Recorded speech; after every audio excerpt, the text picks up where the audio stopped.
gagawin sa'yo yun? Nag-uusap lang kami. Usap? Usap na may kasamang hawak? Ano? Parti mo sa akin, tanga? Marco, ano ba? Tumigil ka nga! Ano, ganun ba kababaw yung tingin mo sa akin? Ano, wala kang tiwala sa akin? Marco, wala namang alak pero maoy ka. Panira ka ng kasiyahan eh. Thanks for ruining the night, ha? Eh di sana hindi ka na lang sumunod dito kung magkakalat ka lang ng kanagahan. Okay. Eh di kayo na masaya. Enjoy. Marco!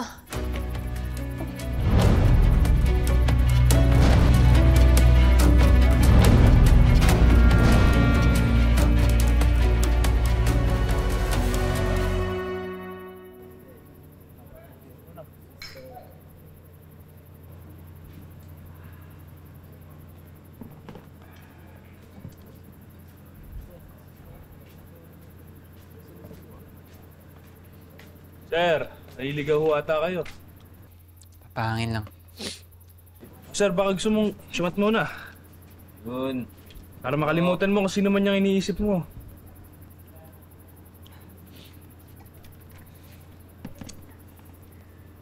Ayun oh!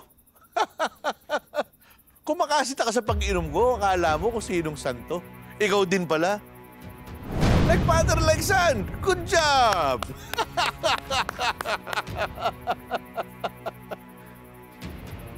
O teka, saan ka pupunta? Ito ka lang.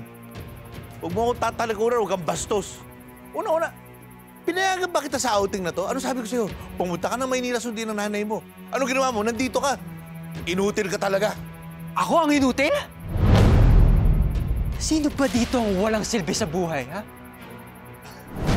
Sino dito ang walang silbing ama o asawa, ha? Sino dito ang tinakasan ng sarili niyang anak at ng asawa, ha?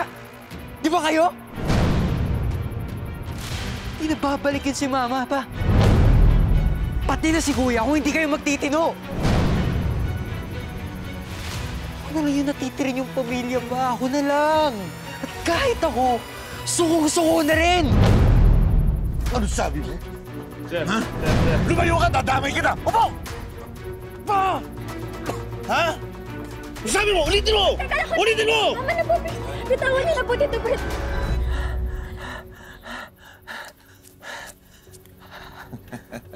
Kita mo, Ashley? Yan.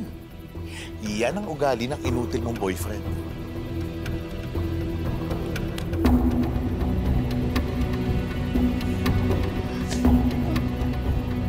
Marco, I'm sorry.